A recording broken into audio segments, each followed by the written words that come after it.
তো রমজানের মাস বড় বরকতের মাস, এটা 3 ভাগে ভাগ করা, রহমতের 10 দিন, মাগফিরাতের 10 দিন, নাজাতের 10 দিন। এই বরকতের মাস আল্লাহ কেন দিয়েছেন?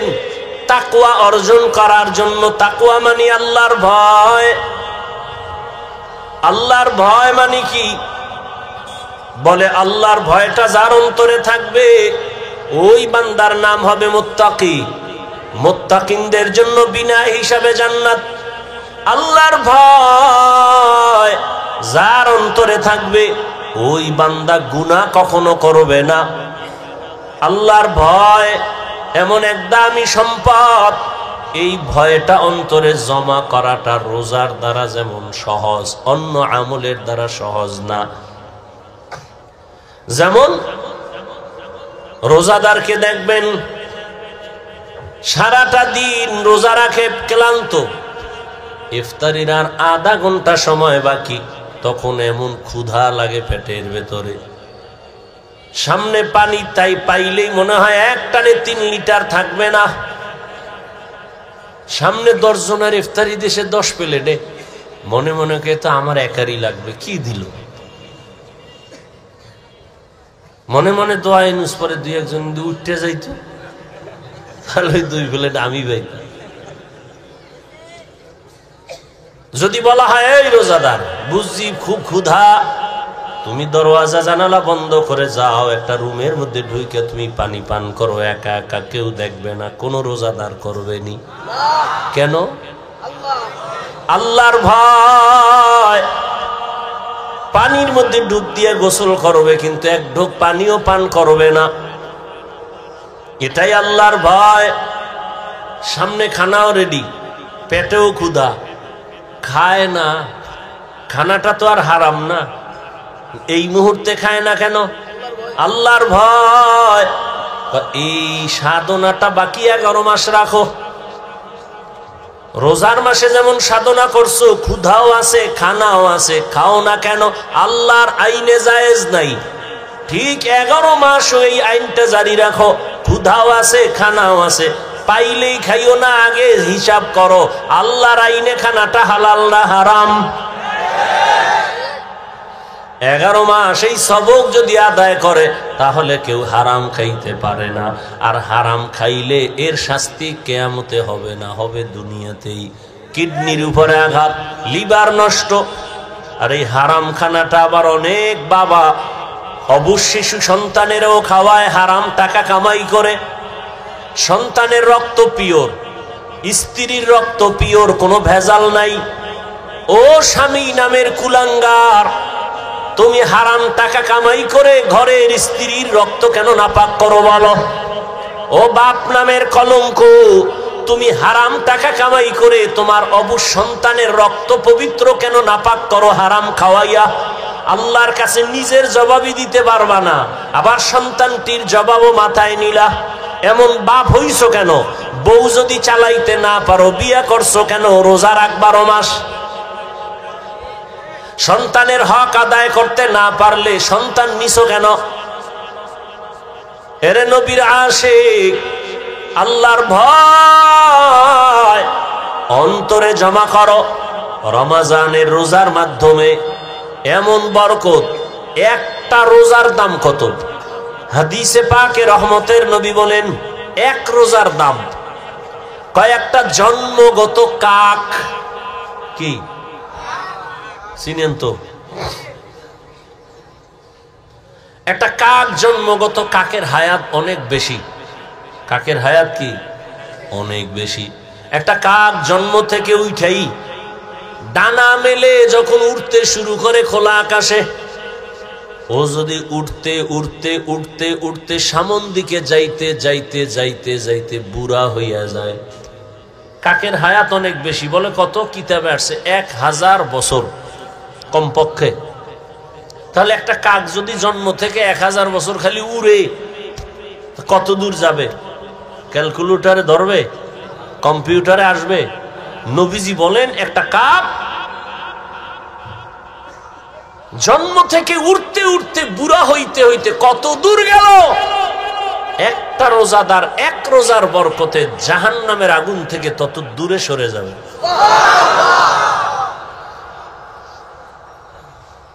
এজন্যই তো রহমতের নবী সারা রমজান আমলের উপরে জীবন কাটাইলেন। এই শাবানে নবী রোজা রাখছেন। নবী বলেন, প্রস্তুতি নাও, রমজানের রোজার মাধ্যমে তুমি নিজেকে পবিত্র বানায় নাও। কয়দিন রোজার হালাতে রে বাবা তুমি কষ্ট মনে করো, অথচ তোমার মতো কত আল্লাহর বান্দারা রড ফ্যাক্টরিতে কাজ করে রোজা ছাড়ে না, সিমেন্ট ফ্যাক্টরিতে কষ্টের কাজ করে রোজা ভাঙে না, রাস্তায় গাড়ি চালায় রিক্সা চালায় কষ্ট করে রোজা ভাঙে না, এমন নাই? তাহলে তুমি ছাড়ো কেন? রমজান তো এমন বরকতের মাস, একটা নফল আমল ফরজের সমান সওয়াব, একটা ফরজ আমল 70টা ফরজের সওয়াব। তাহলে এই মাস আগামী বছর পাবেন, গ্যারান্টি আছে? এত মজার এত দামি মাস, এই বরকতের মাস, রোজাদার একটা রোজার ফজিলত যদি এমন হয় তো 30টা রোজা রাখলে কত ফজিলত। আল্লাহ বলেন, রোজাদার তোমার পুরস্কার কেমন? বলে, আমি আল্লাহ তোমার হয়ে যাব, আর কোনো পুরস্কার নাই। পুরস্কার কি? আমি আল্লাহ নিজে তোমার হয়ে যাব। কোন রোজাদার? আবার রোজাদারের মধ্যেও কিছু ভেজাল আছে। রোজা রাখে ঠিক, কিন্তু তারাবির নামাজ পড়ে না। আবার অনেকে পড়ে ঠিক, প্রতিদিন পড়ে না। আবার অনেকে পড়ে কিছুদিন, তাও পুরা 20 রাকাত পড়ে না। ও 8 রাকাতওয়ালা বাবারা, যদি আপনি মনে করেন 8 রাকাতের উপরে তারাবি পড়বেন না, আগামী রমজান পাওয়ার গ্যারান্টি নাই। এখনই তো বলে ফেললাম, একটা নফলের মূল্য ফরজের সমান। আপনি যদি মনে করেন 8 রাকাতের বেশি তারাবি পড়বেন না, তাহলে আপনি বাকি 12 রাকাতও পড়েন, অন্তত তারাবি না মনে করলেও নফল হিসাবে পড়ে নেন। নফল হিসাবে বাকি 12 রাকাত পড়েন। কেন ছাড়বেন? আল্লাহর জন্য করবেন। এত সুযোগ পাইয়াও যদি ছেড়ে দেন, আল্লাহর কাছে কি নিয়ে দাঁড়াবেন? রমজান এমন বরকতের মাস, রহমতের নবী একদিনে 1 খতম, 3 দিনে 1 খতম কোরআন পড়েছেন। এই রমজানুল মোবারক দুনিয়ার লাইনেও মানুষ লাভবান হয়, আখিরাতের লাইনেও লাভবান হয়। এই রমজানের মধ্যে কয়েকটা আমল বেশি বেশি করবেন। তো তারাবি আছে, রোজা আছে, আর একটা আমল হলো কোরআনের তেলাওয়াত। যারা পারেন না বইলে আল্লাহর কাছে কি কইবেন? আমগোদারে না জবাব দিলেন পারি না। পৃথিবীতে যত ভাষা আছে, আরবি ভাষার মতো সহজ কোনো ভাষা নাই। কোরআন শিখতে 20 ঘন্টা টাইম লাগে। কয় ঘন্টা? তাহলে আপনি প্রথম রমজানে যদি সময় দেওয়া শুরু করেন, প্রতিদিন 1 ঘন্টা, তারাবির পরে অথবা সাহারি খাইয়া ফজর পরে 20 রোজায় আপনি কোরআন ধরে ফেলবেন। এত সুন্দর কোরআন, এই বয়ান শুনতেছেন কোরআনের, এত ভালো যদি লাগে, সে কোরআনটা পড়েন না কেন? ছেলেকে পড়ান না কেন? মেয়েকে কোরআন শিখান না কেন? মাকে কোরআন পড়ান না কেন? ইয়া আইয়ুহাল্লাযীনা আমানুত্তাকুল্লাহ, আল্লাহর ভয় অন্তরে জমা করো। এখন ভয়টা কি? আমি যদি সবাইকে জিজ্ঞাসা করি কারা কারা আল্লাহকে ভয় করেন, জিজ্ঞাসা করা মাত্রই সবাই হাত উঠাবে না? কিছু চালাকেরা পারলে পা উঠায় দিবে, বলবে আমরা 4 হাত পায়ে আল্লাহরে ভয় করি, হুজুরদের থেকেও বেশি ভয় করি, নামাজ না পড়লে কি হবো, দিল পরিষ্কার। অথচ আজকে ফজর পড়ে নাই, জোহর পড়ে নাই, আসর পড়ে নাই, মাগরিব পড়ে নাই, এশাও পড়ে নাই। আল্লাহরে ভয় করি। আমি 5 বেলার নামাজ পড়িয়াও বলি আল্লাহকে ভয় করি। আপনি রোজা না রাখিয়া বলেন আল্লাহকে ভয় করি, আমি রোজা রাখিয়া বলি আল্লাহকে ভয় করি।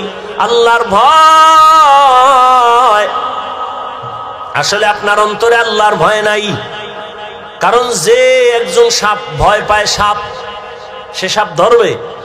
ওরে সাপ যেখানে থাকবে সেখানেও যাবে না। মাঝে মাঝে ঘুমের মধ্যে সাপ সাপ কয়ে চিল্লানি দেয়, ভয়। একটা সন্তান বাবাকে ভয় পায়, মাকে ভয় পায়, তার প্রমাণ মা বাবার সামনে অন্যায় করে না। একটা ছাত্র শিক্ষকের ভয় পায়, তার প্রমাণ ছাত্র শিক্ষকের সামনে অন্যায় করে না। ঠিক এই জমিনে যেই মানুষ আমার আল্লাহকে ভয় করবে, ওই বান্দা গলায় ছুরি লাগাবে, দাড়ির মধ্যে কখনো অস্ত্র লাগাবে না।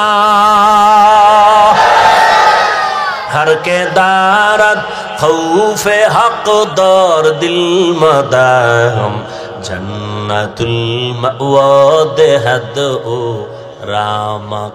एक दलेर दाড়ি ছোড়ো আর এক দলের নাই।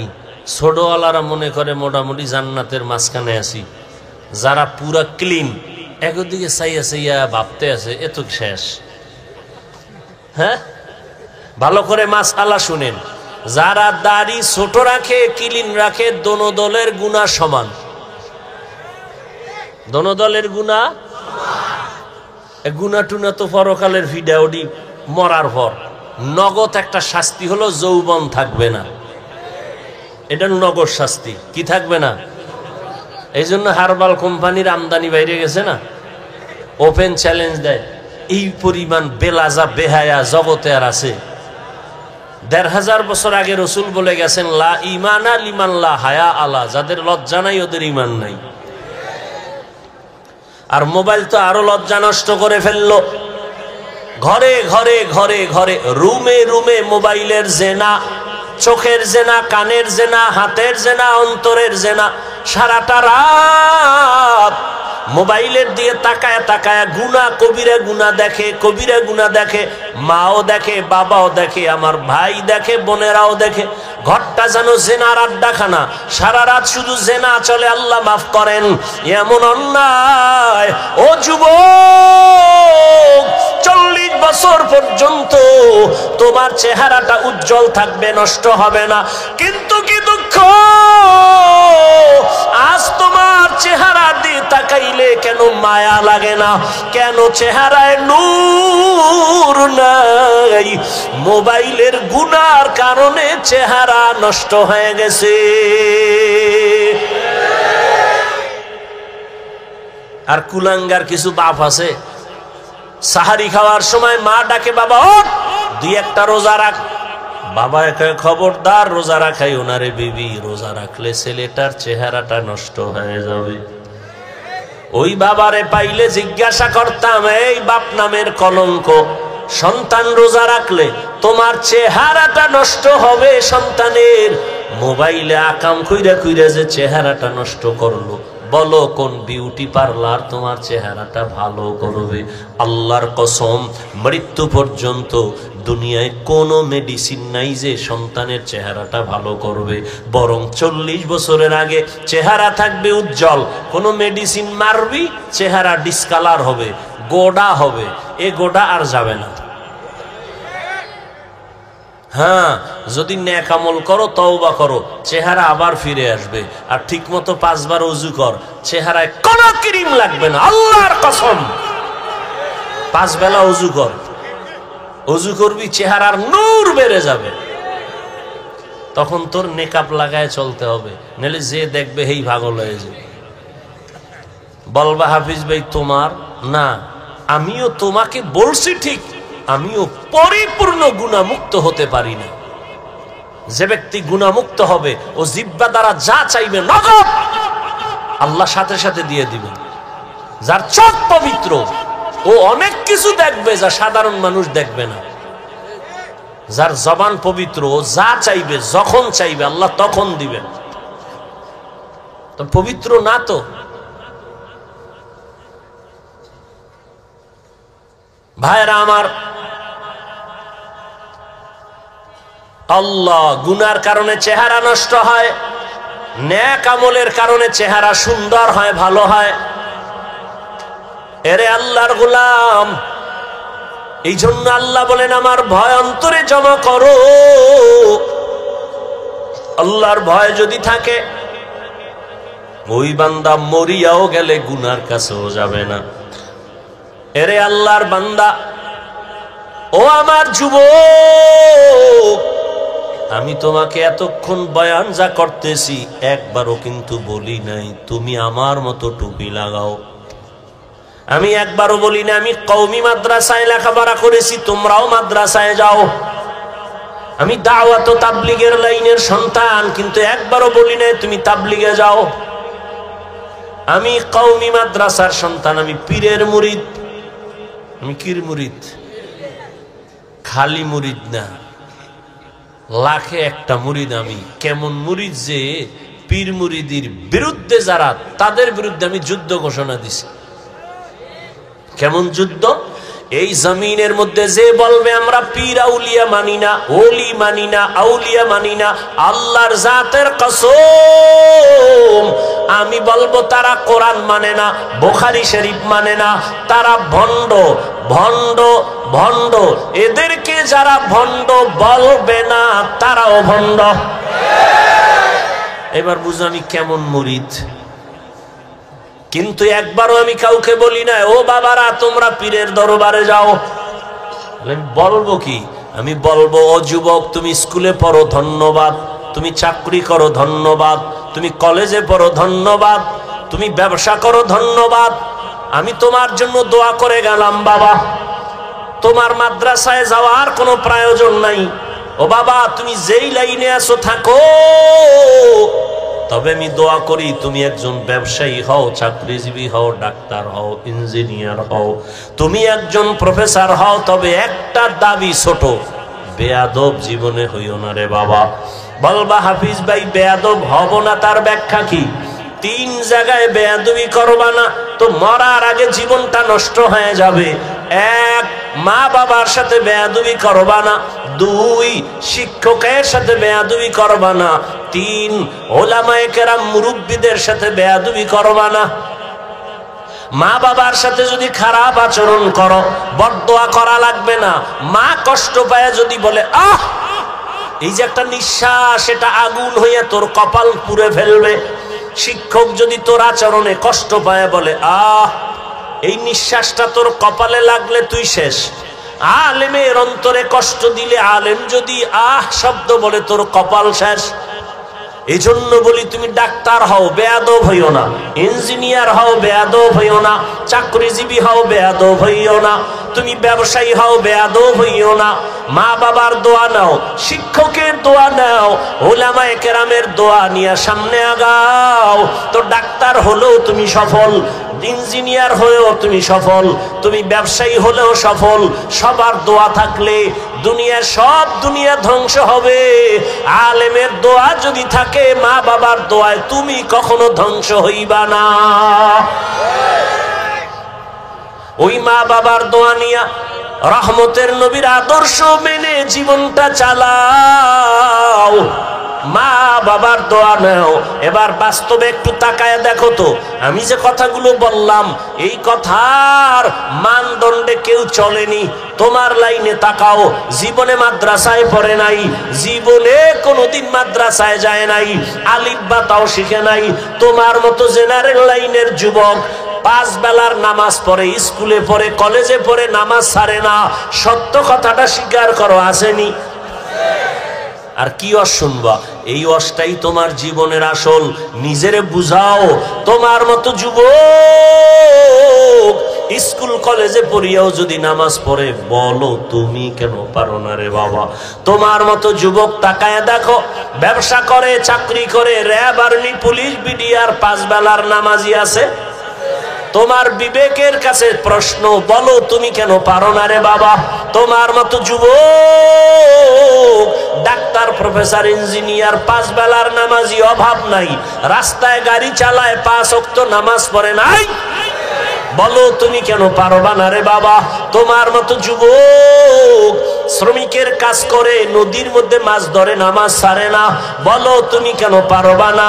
এরে পর্দার আড়ালের আম্মা জান, আল্লাহ আপনাকে অনেক সম্মান দান করেছেন, রহমতের নবী সম্মানিত করেছেন। এত সম্মান আল্লাহ ইসলামের দ্বারা নবীর মাধ্যমে আল্লাহ এত সম্মান মাদেরকে দান করেছেন, দুনিয়ার কেউ দিতে পারে নাই। বরং দুনিয়াতে যারা দিব দিব বলে চাপাবাজি করে ওরা সব নারীর বড় দুশমন। হিন্দু ধর্মে নারীর সম্মান বাড়াতে পারে নাই, খ্রিস্টান ধর্মে নারীর সম্মান বাড়াতে পারে নাই, ইহুদি ধর্মে নারীর সম্মান বাড়াতে পারে নাই। বরং সম্মানের নামে তারা নারীদেরকে করছে অপমান। একমাত্র ইসলাম নারীর সম্মান দিয়েছে, কিন্তু অনেকে বুঝে না। আর পুরুষের তুলনায় নারীদের জ্ঞান তো সৃষ্টিগতভাবে অর্ধেক,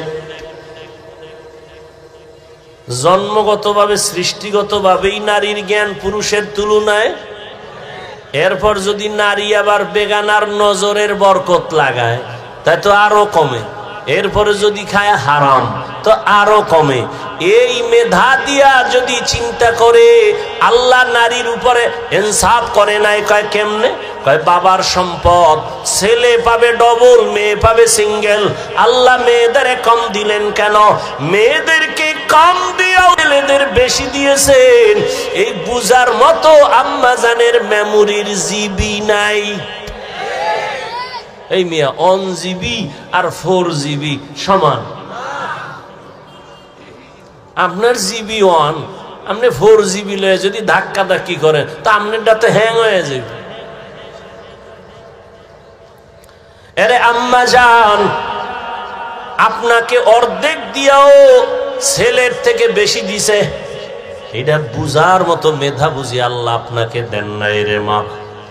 ছেলে পাবে বাবার থেকে 2টা, আর মেয়ে সব জায়গায় পাবে কি? বাবার থেকে পাবে, স্বামীর থেকে পাবে, ছেলে মেয়ের থেকে পাবে। এরপরে যদি কয় বাপ নাই, ছেলে নাই, মেয়ে নাই, কিচ্ছু নাই, আমি একা। আল্লাহর আইন হলো, ইসলাম কয় নারীদেরকে ঘরে বসাইয়া বসাইয়া সম্মানের সাথে ওরা খাবে আর ঘুমাবে, সরকার ওদের সব খরচ দিবে। নারীদের কষ্ট দেওয়া যাবে না। কত সম্মান ইসলাম দিয়েছে, কিন্তু কুলাঙ্গারেরা ভুল মেসেজ দিয়া নারীদেরকে বেপরদায় নামাচ্ছে। পরিণামে নারীরা হচ্ছে আরো অপমান। আল্লাহ হেদায়াত দান করেন। এরে আম্মা জানেরা, এত সম্মান আল্লাহ আপনাদের দান করেছেন। এ দুনিয়া আপনারা যদিও নবী না, তবে সব নবীদের মায়ের মতো মা, সাহাবাদের মা। আপনারা আলেম হাফেজে কোরআনের মায়ের মতো বড় দামি মা। এরে আম্মা জান, আপনারা তো খাদিজা রাদিয়াল্লাহু আনহার মতো নারী, ফাতেমা রাদিয়াল্লাহু আনহার মতো নারী, আয়েশা রাদিয়াল্লাহু আনহার মতো নারী, ইসমাইল নবীর মা হাজেরা আলাইহিস সালামের মতো দামি নারী। আপনারা তো ঈসা নবীর মা মারিয়াম আলাইহিস সালামের মতো দামি নারী। এই দুনিয়াতে আল্লাহর এক বড় দুশমন ছিল ফেরাউন। নাম শুনছেন? বলেন তার স্ত্রীর নাম কি? আসিয়া। এত বড় বেঈমানের ঘরে থাইকা আমার আল্লাহর এত পেয়ারা রহমতের নবী বলেন, কিয়ামতের দিন আমি মুহাম্মদের সাথে আসিয়ার সাথে বিয়া হবে জান্নাতে। এরে আম্মা জানেরা, এত বড় বেঈমান ফেরাউনের ঘরে থাইকা আম্মা জান আসিয়া যদি এত দামি হতে পারে, ফেরাউনের টাকার অভাব নাই, ক্ষমতার অভাব নাই, মিশরে দাবি করে আমি বড় খোদা, কিন্তু তার ঘরে থাকিয়া আসিয়া আমার আল্লাহকে এত আপন করে নিলেন। আসিয়া এত কষ্ট ফেরাউন দিয়েছে, ধৈর্য ধারণ করে আল্লাহকে ভুলে নাই। ইন্তেকালের সময় ফেরাউন ওই আসিয়াকে ফাঁসির মঞ্চে নিয়ে গেছে। আসিয়া কাঁদতেছে, হঠাৎ করে আবার হাসতেছে। ফেরাউন কয়, কান্না বন্ধ করে হাসো কেন রে আসিয়া? কয় রে এ ফেরাউন, আমি তাকাইয়ে দেখি আল্লাহ পাক লক্ষ লক্ষ ফেরেশতা পাঠাইছে আমাকে স্বাগতম দিয়া জান্নাতে নেওয়ার জন্য। এবং আল্লাহ যেই জান্নাত আমি আসিয়াকে দিবেন, ওই জান্নাতের ছবি আমি এখন দেখতেছি তাকাইয়া। এত বড় বেঈমানের ঘরে থাকিয়া এই আসিয়া যদি আল্লাহর পেয়ারা হয়ে যেতে পারেন, এরে পর্দার আড়ালের আম্মা জান, এই দুনিয়াতে যত ভালো ভালো সন্তান আসছে আম্মা জান আপনাদের আদর্শের কারণে, দুনিয়ায় সব ভালো সন্তান মায়েদের অবদানের কারণে। ছোট একটা ঘটনা বলবো। মদিনাতুল মুনাওয়ারা থেকে আল্লাহর পেয়ারা এক গোলাম ভারতের জমিনে আসছেন কালেমার দাওয়াত দেওয়ার জন্য, যার নাম আপনারা জানেন, খাজা মুঈনুদ্দিন চিশতি আজমিরি রহমাতুল্লাহ আলাই। মদিনাতুল মুনাওয়ারা থেকে ভারতে ঘুরে ঘুরে ঘুরে ঘুরে কালেমার দাওয়াত দেয়। দিতে দিতে তার হাতে লক্ষ লক্ষ লক্ষ বিধর্মী কালেমা পড়ে মুসলমান হয়ে গেল। বলে কত লক্ষ? কেউ বলে 90 লক্ষ, কেউ বলে আরো বেশি। খাজা মুঈনুদ্দিন খুব খুশি। আম্মাজানের সামনে একদিন আনন্দিত হয়ে গেলেন। আম্মাজান বলে, মুঈনুদ্দিন এত আনন্দ কেন রে বাবা বলো? মুঈনুদ্দিন বলে, আম্মাজান খুশির খবর, ভারতের ভেতরে লক্ষ লক্ষ বিধর্মী আমি মুঈনুদ্দিনের হাতে কালেমা পড়েছে। আম্মাজান বলে, এই মুঈনুদ্দিন এটা তোমার বাহাদুরি না, আমি মায়ের অবদান। কার অবদান? খাজা মুঈনুদ্দিন বলে, মা তোমার কি অবদান একটু বলো। আম্মাজান বলে, ও মুঈনুদ্দিন তুই আমার গর্বে যখন আসছ, আল্লাহর কসম তুই আমার গর্বে আসা পরে আমি এক রাতও ঘুমাইতাম না। আমি গভীর রাতে সিজদায় পড়ে আল্লাহর আদালতে কান্না করতাম আর বলতাম, হে মালিক আমার গর্বের সন্তানটাকে তুমি ওলি হিসাবে কবুল করে নাও। আমি এভাবে কান্না করে করে যখন তুই দুনিয়াতে আসছো, এই মুঈনুদ্দিন আমি মা তোকে যতদিন আমি দুধ পান করাইছি, আল্লাহর কসম আমি যতদিন তোকে দুধ পান করাইছি আমি মা এক ফোঁটা দুধও বিনা অজুতে তোর মুখে দেই নাই। এমন মা সারা দুনিয়ায় পাওয়া বড় কঠিন, বাংলাদেশ বাদ দেন। এমন মা যেই মা বিনা উজুতে বাচ্চাকে দুধ দেয় না, এমন বাচ্চা তো জগৎ শ্রেষ্ঠ আল্লাহর ওলি হবে। কিন্তু খাজা মুঈনুদ্দিনের ভক্তদের উপায় কি? এরা যে বয়ে বয়ে খালি গাঞ্জাই খায়,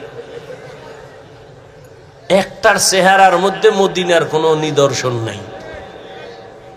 এরা সব মুঈনুদ্দিনের ভণ্ড ভক্ত, আমরা আসল ভক্ত। কি খাজা মুঈনুদ্দিনের মা কত ধন্য মা। খাজা মুঈনুদ্দিন চিশতি আজমিরি 5 ওয়াক্ত নামাজ পড়েন নাই। মা সন্দেহ? মাঝে মাঝে বিড়ি টিড়ি খাইছেন, দাড়ি ছিল না। হ্যাঁ, আপনারা কি ভক্ত হইলেন? এই ভক্ত হয়ে কি নাজাত পাওয়া যাবে? কোনদিন পাওয়া যাবে না। এখনো সময় আছে, তওবা করেন। কয়দিন আর দুনিয়ার বাহাদুরি করবেন? চোখের সামনে আপন আপন সব চলে যাইতেছে। বিশেষ করে আমার যুবক, ইদানিং কালে যুবকের মরণের লাশ আর লাশ, করোনায় যুবকের লাশ, ছাত্র জনতার আন্দোলনে যুবকের লাশ, ডেঙ্গুর মহামারীতে যুবকের লাশ, ঘুমের বিছানায় যুবকের লাশ, গাড়ির নিচে পানির মধ্যে যুবকের লাশ। ও আল্লাহর বান্দারা, এখনো সময় আছে, তওবা করে নাও। ও পর্দার আড়ালের আম্মা জান, আপনার মতো কত মা এখনো আছে বেপর্দায় চলে না, নামাজ ছাড়ে না, মোবাইলে সময় নষ্ট করে না, স্বামীর মাল খেয়ানত করে না। আপনারা কেন পারেন না? একটা সন্তানকে আদর্শ সন্তান বানাবেন, একটা সন্তানকে আদর্শ ডাক্তার বানাবেন, আদর্শবান চাকরিজীবী বানাবেন, আদর্শবান একজন ব্যবসায়ী বানাবেন। সন্তান ডাক্তার হইয়াও আপনার জন্য দোয়া করতে ভুলবে না। এরে আম্মা জান, ও বোনেরা, আপনার মতো কত মা বোন এখনো পর্দা করে, নামাজ পড়ে, আল্লাহর ভয় অন্তরে জমা করিয়া রমাজান সামনে তওবা করে ফেলেন। আর বেপরদায় চলবেন না, আর নামাজ ছাড়বেন না। মা বাবার দোয়া নিয়া স্বামীর মাল হেফাজত করবেন। স্বামীর মাল এটা আপনারই মাল, স্বামীর মনে করে খেয়ানত করবেন না। মোবাইলে সময় নষ্ট করবেন না। ও বৃদ্ধ বাবাজিরা, আপনার মতো কত বুড়ারা মসজিদে গিয়া নামাজ আদায় করে, বলেন আপনি কেন পারেন না? ও আমার কলিজার যুবক, এখনো সময় আছে, তওবা করো, অন্তরকে বুঝাও। মনে জীবনে কত মন গড়া ভাবে চলছো, মনের চাহিদা মিটাইয়া গুনাহ করেছো। মনে চাইছে নামাজ পড়বা না, পড়ো নাই। মনে চেয়েছে পার্কে যাবা, দৌড়ায় গেছো। মনে চাইছে দাড়ি কাটবা, কেটে ফেলেছো। এখন আল্লাহর ভয় নিয়ে তওবা করো। মনে মনে আল্লাহকে বলো, হে আল্লাহ, জীবনে তো গুনাহ কম করি নাই, আজকে থেকে তওবা করে নিলাম, আর নামাজ ছাড়বো না, বেপরদায় চলবো না, মা বাবার সাথে বেয়াদবি করবো না, শিক্ষকের দোয়া নিয়া, উলামায়ে কেরামের পরামর্শ নিয়া, নবীজির আদর্শ মেনে চলবো। আল্লাহর কাছে যদি খাঁটি মনে তওবা করতে পারো, আল্লাহ তোমার জীবনের গুনাহ মুহূর্তে মাফ করে দিবে। মনেরে শুধু বুঝাইও রে মন, তোমার মতো যুবক যদি জেনারেল লাইনে থাকিয়া চাকরি করে, ব্যবসা করে, লেখাপড়া করে, নামাজ পড়ে, তুমি কেন পারবা না? আল্লাহর কাছে তওবা করে নেও। ও বাবা, তোমরা কি মনে মনে ভাবছো আমরা সব পাগল হয়ে গেছি? না না, এরে দুনিয়ায় সবাই পাগল হইয়া সব দুনিয়াতে মরার আগেই ধ্বংস হয়ে যায়। আর আমরা নবীর আদর্শে নামাজ পড়ি, পর্দা করি, কেউ আমরা পাগল হই নাই। আল্লাহর কোরআন সত্য, নবীর কথা সত্য। গুনাহ নিয়ে কবরে গেলে জাহান্নামের আগুনে জ্বলতে হবে, তাও সত্য। এখনো সময় আছে, তওবা করে নেও।